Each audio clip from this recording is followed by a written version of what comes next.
வணக்கம் உறவுகளே. இன்றைக்கு 2025ஆம் ஆண்டு 10ஆம் மாதம் 29ஆம் தேதி பொற்கால புதனில் சந்தித்திருக்கின்றோம். மிக்க மகிழ்ச்சி. இன்று ஒரு குறள். தந்தை மகற்காற்றும் நன்றி அவையத்து முந்தியிருப்ப செயல். நாங்கள் பார்த்து கொண்டு வரோம். இப்போ மக்கட்பேரை பற்றி பார்க்குறோம். இப்போ தந்தை தன் மக்களுக்கு செய்ய வேண்டிய நல்ல உதவி என்னவென்று சொன்னால், இப்போ பிள்ளைகளை பெறுகிறோம்.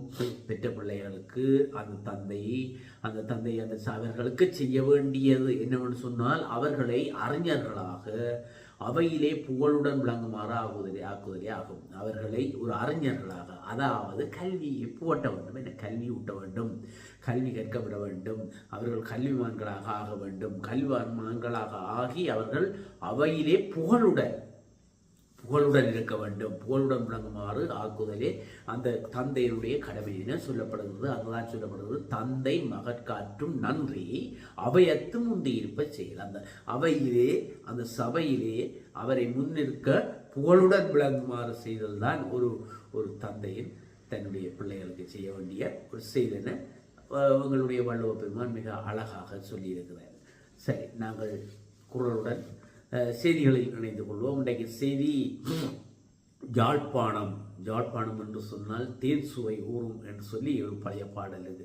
யாழ்ப்பாணம் என்று சொன்னால் தேன் சுவை ஊறும் என்று சொல்லி, அதே போல் யாழ்ப்பாணம் என்று சொன்னால் அது ஒரு கலாச்சாரம், பண்பாடு, பாரம்பரியங்கள் நிறைந்த ஒரு இடமாக, மாவட்டமாக, உலகளாவிய ரீதியிலே ஒரு பேர் இருக்கிறது எங்களுடைய யாழ்ப்பாணத்துக்கு. யாழ்ப்பாணத்தை நாங்கள் அந்த அளவுக்கு சிறப்பாக கருதுகிறார்கள் உலக மக்கள்.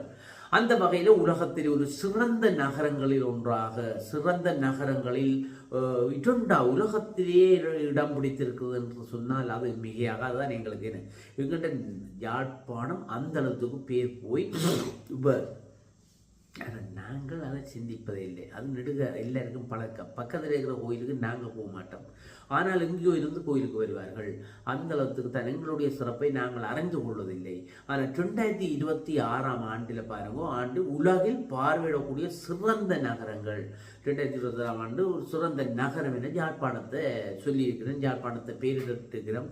உலகளாவிய ரீதியில் பயண ஊடக நிறுவனமான எங்களுடைய லோன்சி பிளேனட் நிறுவனம் இதை அறிவிச்சிருக்குன்னு சொல்லப்படுகிறது. லோன்லி பிளானட்டின் சிறந்த பயணம் 2026 என்று சொல்கிற இந்த இத்தாலி மொழி பதிப்பு கடந்த 22ஆம் தேதி வெளியிடப்பட்டிருக்காம். அந்த உத்தியோகபூர்வமாக வெளியிடப்பட்ட அந்த நூலில் எங்களுடைய யாழ்ப்பாணம் தான் சிறந்த பார்வையிடுவதில் ஒரு சிறந்த நகரமாக அறிவிக்கப்பட்டிருக்கு. சிறப்பு தானே, எங்களுக்கும் ஒரு சிறப்பு தானே அது. அடுத்தது, இலங்கையில் இப்போ அத்தியளவான போதைப்பொருள் பாவிக்கிற இடமாக கணிக்கப்பட்டிருக்கிறது தெற்கில் தான் இப்போ போதைப் பொருட்கள் கூடுதலாக பாவனையில் இருக்கிறதாகவும், பாவிக்கப்படுவதாகவும், விற்பனை செய்யப்படுவதாகவும் இது சொல்லப்பட்டு வருகிறது. இது மாணவர்களைத்தான் முதலாவதாக இதிலிருந்து மீட்கிறதுக்கான நடவடிக்கைகள் எடுக்கப்பட்டிருக்குது. மாணவர்களை குறிவைத்து இந்த விற்பனைகள் நடைபெறுகிறது. பாடசாலைக்கு அண்மைய பகுதிகளில் இந்த வியாபாரங்கள் நடைபெற்று கொண்டிருப்பதாகவும் தெரிவிக்கப்படுகிறது. ஆகவே இது மாணவர்கள் மத்தியில் எங்களுடைய சமுதாயம், வருங்கால சமுதாயத்தை சீரழிக்கிற ஒரு முகமாகத்தான் இந்த போதைப்பொருள் இருக்கின்ற சொல்லுவாங்க. அது எங்களுக்கு தெரியும். போதைப்பொருள் இந்த இடத்துக்கு போய் கிடக்குது. அப்படி இருக்கிறதுல இப்போ அரசாங்கம் என்ன செய்யுதுன்னு சொன்னால், பாடசாலை மட்டத்திலே வெளிக்கிட்டு இருக்கணும். பாடசாலை மட்டத்திலே ஒரு விழிப்புணர்வை கொடுத்து பாடசாலை பிள்ளைகளுக்கு அதை பற்றிய பிரச்சனைகளை சொல்லி, அதனுடைய ஆபத்தை சொல்லி, உண்மையிலே என்ன விடயம் என்றாலும் பாடசாலை மட்டத்திலிருந்து சமூக விழிப்புணர்வு விஷயங்களை பாடசாலை மட்டத்திலே இருந்து கொண்டு வர்றது மிகவும் நல்லது. அது நன்றாகத்தான் அமையும் என்றக்காகத்தான் அப்படி செய்கிறார்கள். அப்போ கல்வி மட்டத்திலிருந்து கொண்டு வர போயிடும். அப்போ இப்போ என்ன பண்ணுறோம்னா, பள்ளிக்கூடம் வழியே விழிப்புணர்வு செய்து அதன் மூலமாக மாணவர்களை இதிலிருந்து காப்பாற்றுவதற்கான நடவடிக்கைகளை இந்த அரசாங்கம் செய்யப்படுகிறது. எங்களுக்கு தெரியும், இந்த அரசாங்கம் போதை ஒழிப்பிலிருந்து ஒழிப்பை மிக அவதானமாக செயற்பட்டு கொண்டு வருவது. இதை ஒழிப்பதற்காக துடை தெரிவோம் என்ற ஒரு கொள்கையில் இப்போ இந்த 30ஆம் தேதி இந்த மாத கடைசியில் கூட அதுக்கான நடவடிக்கைகள் ஆரம்பமாக இருக்கிறது என்றெல்லாம் சொல்லப்பட்டிருக்கிறது. இது பருவ ஆனால் நாங்கள் இவ்வளோ விழிப்புணர்வு செய்கிறோம், இவ்வளோ பெரிய பாதுகாப்பு எல்லாம் செய்கிறோம். ஆனால் கடலால் கொண்டாடுறோம் கொண்டு வந்து இருக்கிறான், விமானத்தாரையும் கொண்டாடுறோம் கொண்டு வந்து இருக்கிறான், காட்டுக்கார கொண்டாடுறோம் கொண்டு வந்து இருக்கிறான்.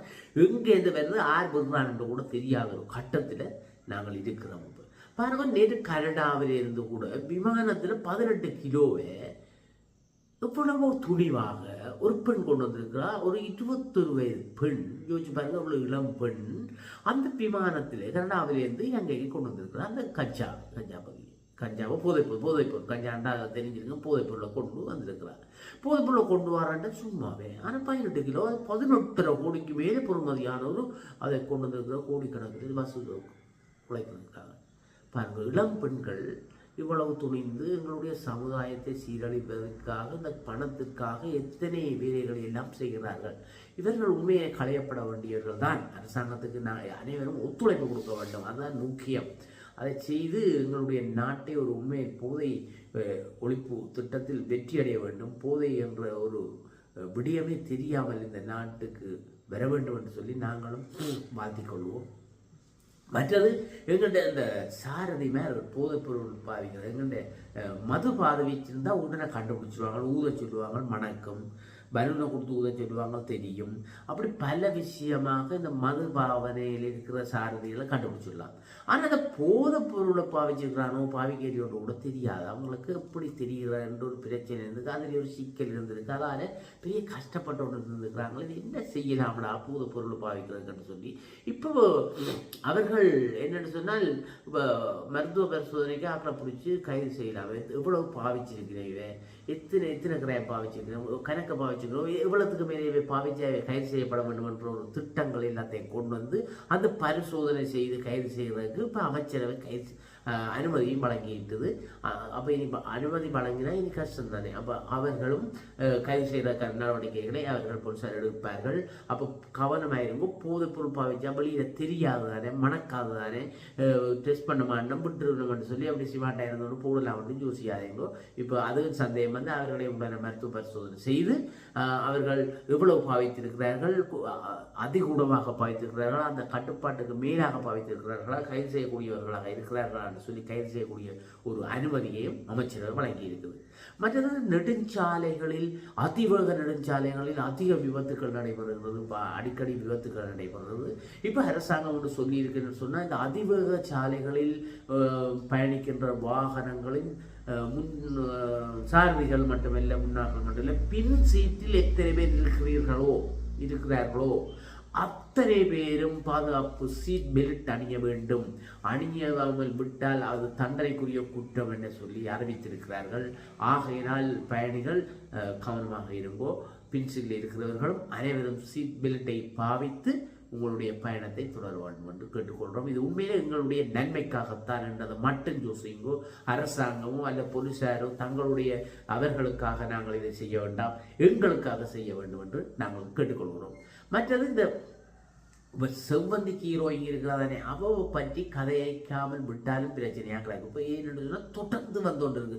தமிழ்நாடியான படி சொல்லுவேன், இது என்னடா இந்த செய்தியை வாசி ஆகணும்னா நான் வந்து கொண்டு வரடாங்க, என்ன செய்யணும், ஊடகங்களுக்கு என்ன செய்யணும், வாரதான் செய்யத்தரணும், எது முன்னுக்கு போய் கொண்டிருக்கோ அதைத்தான் சொல்லணும்ன்ற ரீதியில் தான் நிறைய சொல்லுவேன். அப்போ ஒன்று செய்யறாரு, செவ்வந்தி இப்போ செவ்வந்தி வந்து நிற்கிறா. அவளுக்கு உதவி செய்தவர்கள் எல்லாரும் பிடிபட்டு கொண்டிருக்கிறார்கள். இப்போ வடக்கு தான் எல்லாம் பிடிபட்டு கொண்டு இருந்தவே, வடக்கு பக்கம் தான் எங்களுக்கு கணக்க வரணும்னு பார்த்தா இப்போ சாதுவா திரும்பி அங்காரையை போட்டது போடுறது. இப்போ செவ்வந்திக்கு உதவியை சட்டத்தரணியும் கைது செய்யப்பட்டிருக்கிறார். சட்டத்தரணி உதவுத்தானே வேணும் என்ன ஏன்னு சொன்னால், இப்போ சட்டத்தரணியாக தானே வந்தவன், லோயராக எங்கள் கோர்ட்ஸுக்கு வந்த ஞாபகம் தானே எங்களுக்கு. இப்போ என்னென்றால் அந்த ஒரு புத்தகத்துக்குள்ளே, சட்ட புத்தகத்துக்குள்ளே அப்படியே அந்த துப்பாக்கி மாதிரி அடையாளத்தை வெட்டி அதுக்குள்ளே வச்சு மூடி ஒரு லோயர் மாதிரி கோட்டெல்லாம் போட்டு தானே லெவலாக வந்த எங்களுக்கு எல்லாம் தெரியும். கேஸுகளுக்கு ஆக்கள் வந்தது, அதை தட்டி கட்டி விட்டது எல்லாம் தெரியும் தானே. அப்போ அந்த புத்தகத்தை கொடுத்த லோயர் அப்படி நுணுக்கமாக தேடுறாங்களப்பா, எல்லாம் தேடி தேடி பிடிக்கிறாங்க. ரொம்ப கவனமாக இருக்கிறாங்க, எல்லாம் கவனமாக செய்யும் போது தப்பு செய்கிறாங்க, கவனமாக இருக்கும், பிடிச்சி தள்ளி விடுறாங்க.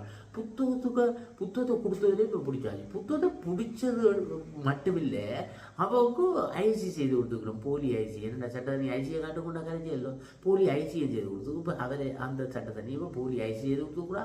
அந்த சட்ட புத்தகம் அணியாங்கிற புத்தகத்தை பட்டுறது இவ்வளோ பொறுமதியான புத்தகம் அதையும் பெற்றிருக்கு, அதையும் கொடுத்துக்கூடா.